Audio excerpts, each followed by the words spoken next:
오늘의 주요 뉴스입니다. 익산시가 만경강 수변도시 참여 업체를 다시 공모한 결과 2개 업체가 참여한 것으로 확인됐습니다. 하지만 익산시의회는 이들 업체의 자금력을 검증할 필요가 있다며 출자기관 설립 타당성 용역 추진 예산을 전액 삭감했습니다. 이에 따라 수변도시 추진에 제동이 걸렸습니다. 1억 년 전 공룡 발자국의 가치를 알리기 위한 국립박물관 건립이 본격 추진됩니다. 군산시는 전북도의 타당성 사전평가를 통과해오는 2030년 개관을 목표로 박물관 건립에 나섰습니다. 여러분 안녕하십니까? 12월 20일 월요일 종합뉴스입니다. 익산시는 정부의 공공기관 2차 이전에 대응하기 위해 만경강 수변도시가 필요하다고 보고 참여업체를 다시 공모했습니다. 그 결과 2개 업체가 참여한 것으로 확인됐습니다. 하지만 익산시 의회는 출자기관 설립 타당성 용역 추진에 제동을 거는 등 만경강 수변도시에 대한 부정적인 시각이 가시지 않고 있습니다. 만경강 인근의 익산시 남부지구입니다. 이곳은 8,000명이 거주할 43만 평 규모의 수변도시 예정지. 지난 7월 민간사업자를 공모해 우미건설 등 4개 업체가 참여 의향을 밝혔지만 구체적인 사업계획서를 내지 않아 무산됐습니다. 이에 익산시는 또다시 사업자를 공모했습니다. 국토교통부가 전국 350개 공공기관 전수조사를 거쳐 내년에 이전 계획을 발표한 후 2027년부터 공공기관 2차 이전을 시작할 예정이기 때문입니다. 익산시는 만경강 수변도시가 공공기관 거점 도시 역할을 할 것으로 보고 있습니다. 저희는 새만금의 배후도시, 그리고 두 번째는 제2차 공공기관 이전 부지를 저희가 선제적으로 대응하기 위해서 민간사업자 재공모 결과 지난 1차 공모 때 참여했던 LSY 건축사 사무소와 애니스티 건설 등 2개 업체가 참여의 항서를 냈습니다.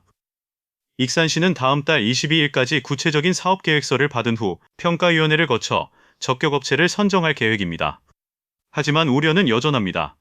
익산시의회는 익산시의 출자기관 설립 타당성 용역 수수료 7천만 원을 삭감하는 등 제동을 걸었습니다. 4천억 원 이상이 소요되는 부동산 개발인데 참여 의향을 내비친 업체들의 자금력이 탄탄한 것도 아니어서 지켜봐야 한다는 겁니다. 또 건설 경기 침체와 아파트 추가 공급 등 분양 걸림돌을 무시할 수 없다는 입장입니다. 익산시가 만경강 수변도시를 추진하려면 민간사업자와 출자기관 설립이 필수적입니다. 관련 법상 타당성 용역을 거쳐야 해 내년 추경에 다시 시도할 방침입니다.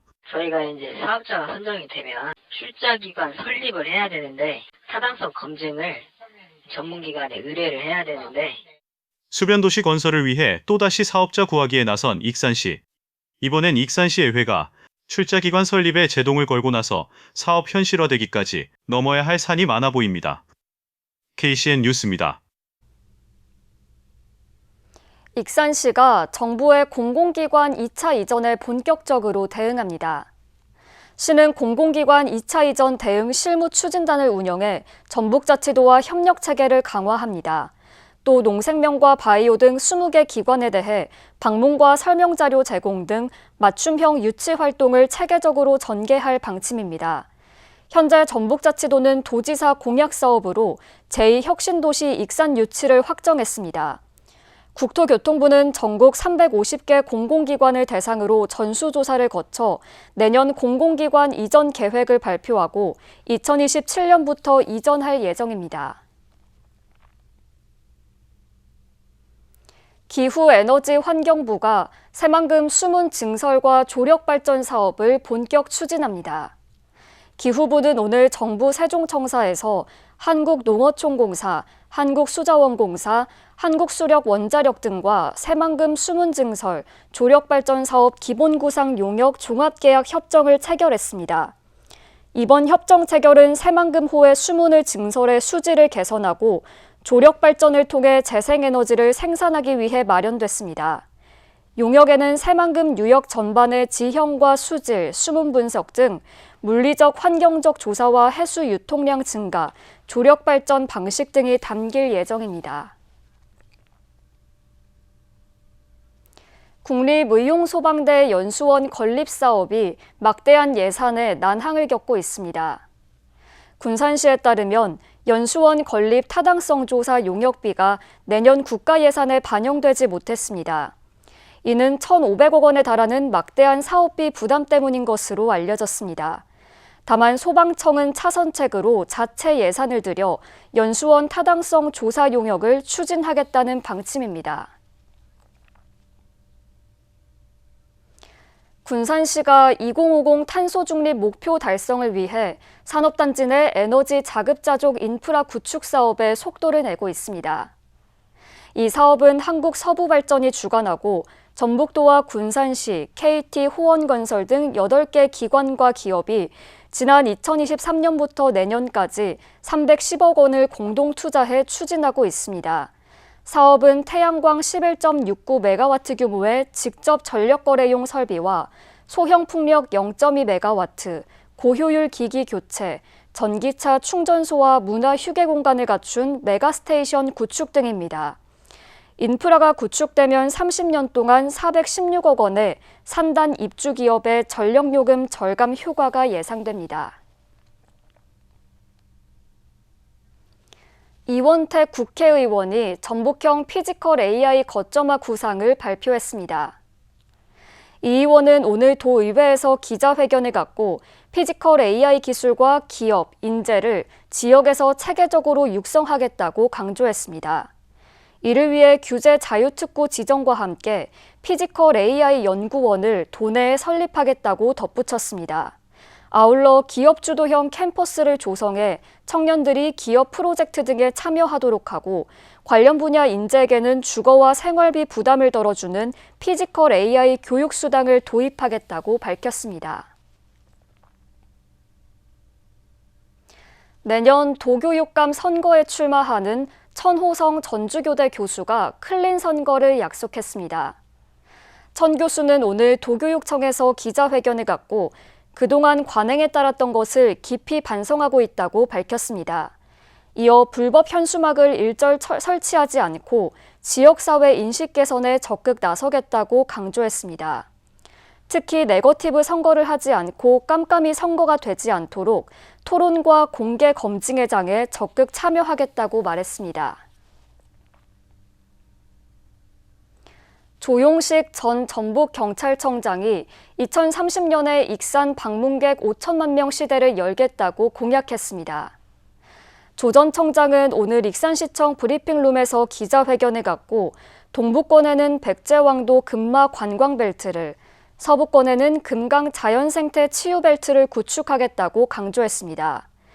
또 미륵사지에서 왕궁리, 오금산 익산 토성 등으로 이어지는 세계유산 트레킹 코스를 조성하고 10,000명 규모의 걷기 대회를 정례화하는 등 다양한 관광 활성화 방안을 추진하겠다고 약속했습니다. 오랜 세월 땅속에 묻혀있던 공룡 발자국의 가치를 알리기 위한 국립박물관 건립이 본격 추진됩니다. 군산시는 전북도의 타당성 사전평가를 통과해 오는 2030년 개관을 목표로 박물관 건립에 나섰습니다. 오랜 세월 땅속에 묻혀있던 공룡 발자국. 바위 위에는 삼지창 모양의 발가락 3개가 선명하게 남아있습니다.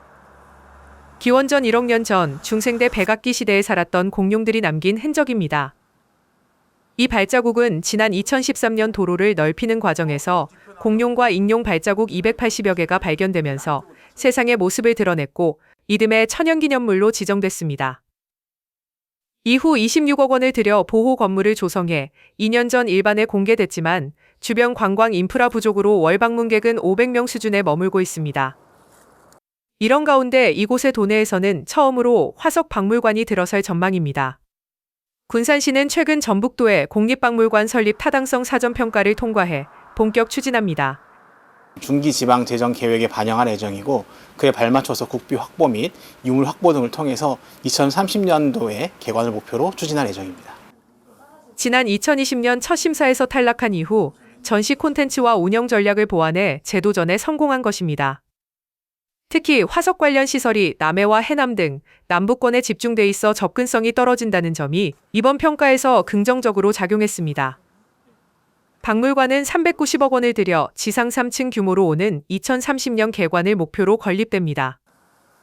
군산시는 이번 사전평가를 계기로 내년 하반기 중 기지방 재정 계획에 반영해 국비 확보에 나설 계획입니다. 박물관이 완공되면 공룡과 지질 교육은 물론 체험형 학습 공간으로 활용될 전망입니다. 서해안권에서 해남을 제외하고 서해안 중부지방에서 유일하게 있는 화석산지이기 때문에 고생물 고환경 관련된 전시를 진행할 예정입니다. 오랜 세월 땅속에 묻혀있던 공룡 발자국, 그 가치를 보존하고 알리기 위한 국립박물관 건립이 본격적인 첫 발을 내디뎠습니다. KCN 뉴스입니다. 문화체육관광부가 2년 주기로 발표하는 군산의 지역관광 발전지수가 지난 2019년부터 2023년까지 3회 연속 3등급을 받았습니다. 평가 점수는 지난 2019년에 86.04점, 2021년에 88.03점, 2023년에 90.92점으로 꾸준히 상승하고 있습니다. 이에 따라 전국 152개 기초자치단체 가운데 상위 21%에 포함됐습니다. 올해 군산의 주요 관광지점 방문객 수는 495만 명으로 지난해보다 19.2% 증가했습니다. 시는 관광 수요 분석을 강화하고 신규 관광자원 개발과 정책 개선에 반영할 방침입니다. 서울회생법원이 제일건설의 법정 관리를 인가했습니다. 제일건설은 지난 2024년 12월 7억 원 정도의 어음을 막지 못해 부도 처리되면서 서울회생법원에 법정 관리를 신청했습니다. 제일건설 채권단 협의회는 법원이 법정 관리를 인가한 것을 환영했습니다. 한편 법정 관리는 기업회생 과정 절차로 법원이 개입해서 채권자와 채무자의 관계를 조정해 회사를 살려주는 제도입니다. 군산시가 시내버스 이용 편의를 위해 스마트 승강장을 확대 설치하고 있습니다. 시는 지난 2020년 스마트 승강장을 도입한 후 올해 7곳을 추가로 설치해 모두 13곳을 운영하고 있습니다. 스마트 승강장은 냉난방기를 비롯해 탄소 발열 벤치, 미세먼지 차단, 실시간 버스 정보 안내 단말기 등을 갖췄습니다. 시는 겨울 한파에 대비해 226곳의 승강장에 탄소 발열 벤치와 200개의 바람막이를 설치했습니다. 시민사회단체가 새만금에서 생산하는 에너지를 지방에서 소비해야 한다며 목소리를 높였습니다. 군산 발전포럼 등 7개 시민사회단체로 구성된 반도체 클러스터 새만금 유치 추진위원회는 오늘 도의회에서 기자회견을 열고 명분 없는 송전탑 건설을 즉각 중단하라고 촉구했습니다. 그러면서 용인에 건설 중인 반도체 클러스터를 새만금으로 이전하는 등 새만금 재생에너지 발전 사업을 조속히 추진해야 한다고 강조했습니다. 토지주택공사가 도내 청년 등에게 임대주택을 공급합니다. 입주 대상은 청년과 신혼부부, 신생아 출산 가구며 이달 말까지 입주 신청을 받습니다. 100가구를 공급하며 시세 임대료보다 최대 70%가 저렴합니다. 신청자는 자격 검증 등을 거쳐 빠르면 내년 3월부터 입주가 가능하고 최장 10년까지 거주할 수 있습니다. 원광대가 내년에 94억 원 규모의 지역 상생사업을 추진합니다. 상생사업은 글로컬 대학의 주요 과제로 전북자치도와 협력해 추진됩니다. 사업 내용을 살펴보면 바이오 의료 분야 연구 개발과 스마트 농업 및 그린바이오 산업 육성, 고령 의료 돌봄 기반 생명 서비스 산업, AI 데이터 기반 융합 플랫폼 구축 등 24건입니다. 전북 도민의 삶의 만족도가 6점대로 나왔습니다. 전북자치도가 도민 2만 633명을 대상으로 진행한 사회조사 결과를 보면 삶의 만족도는 10점 만점에 6.8점을 기록했습니다. 또 지역생활 만족도는 6.7점입니다. 응답자의 86.3%는 경제활동을 통해 소득이 있다고 답했고 의료 서비스 만족도는 66.9%를 기록했습니다. 계속해서 전북권 뉴스입니다. 도교육청의 고위 공무원 인사를 놓고 전교조가 반발하고 있습니다. 전국 공무원 노동조합 교육청 지부는 22일 도교육청에서 기자회견을 열고 4급 이상 승진 인사 5명 중 무려 4명이 인사부서인 총무과 소속인 것은 매우 부적절한 인사라며 철회를 촉구했습니다. 노조는 전북도 감사위원을 맡고 있는 변호사가 피감기관인 도교육청에서 인사위원회 부위원장을 맡고 있는 것도 공정성 논란을 안고 있다고 지적했습니다. 전주 지역 학교에서 리모델링 공사를 하던 중 60대 노동자가 쓰러져 숨졌습니다. 전주 완산경찰서에 따르면 21일 오전 10시 40분쯤 전주 효자동의 한 고등학교에서 화장실 리모델링 공사 중이던 60대 노동자가 쓰러져 숨졌습니다.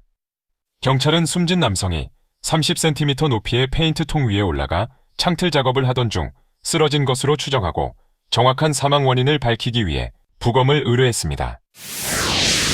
전국에서 처음으로 가상환경을 기반으로 한 소방훈련 시설이 도입됩니다. 전북소방본부에 따르면 장수에 마련 중인 소방교육대에 VR 기반 훈련 시설인 지휘역량 강화센터를 구축합니다. 이 시설이 구축되면 화재나 구조, 구급 등 다양한 재난 상황을 구현해 훈련할 수 있습니다. 특히 신고 접수부터 자원 배치, 상황 종료까지 재난 대응 과정을 실전과 유사하게 경험할 수 있도록 해 소방대원들의 현장 대응력을 키울 수 있을 것으로 보입니다. 지금까지 전북권 뉴스입니다. 익산의 금연 아파트가 추가 지정됐습니다.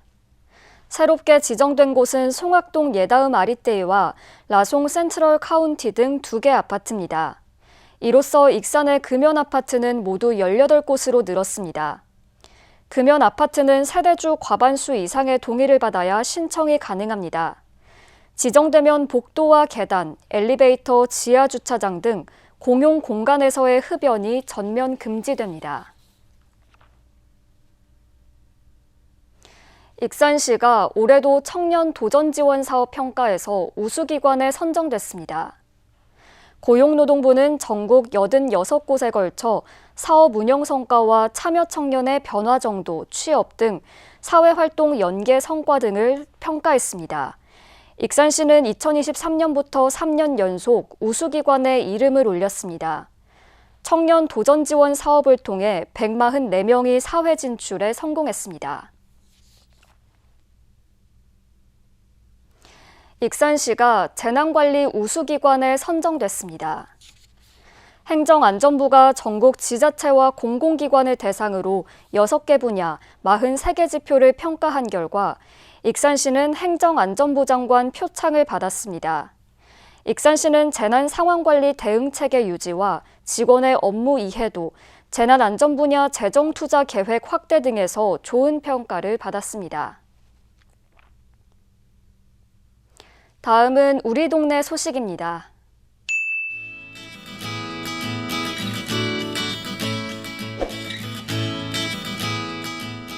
오늘 동지를 맞아 익산에서는 팥죽 나눔 행사가 진행됐습니다. 익산시 음식문화연구회는 익산시 노인종합복지관을 찾아 400여 명에게 직접 만든 동지 팥죽을 대접했습니다. 단체는 11년째 행사를 이어오고 있습니다.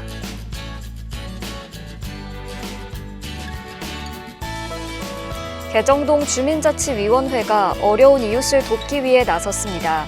위원회는 성금 200만 원과 겨울이불 27채를 기부했으며 특히 이불을 직접 전달하면서 취약 가구의 안부를 살폈습니다. 이어서 내일의 날씨입니다.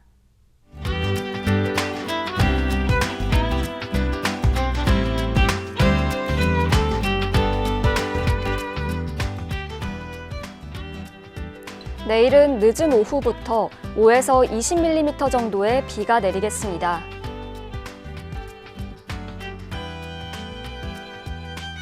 전북의 최저기온은 영하 4도, 최고기온은 13도를 보이겠습니다.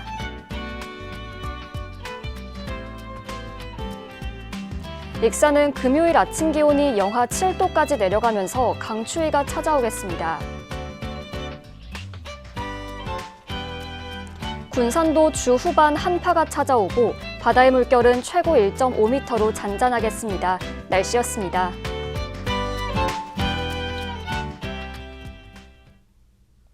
이상으로 KCN 종합뉴스를 마칩니다. 정확한 보도로 늘 함께하겠습니다. 시청해주신 여러분 고맙습니다.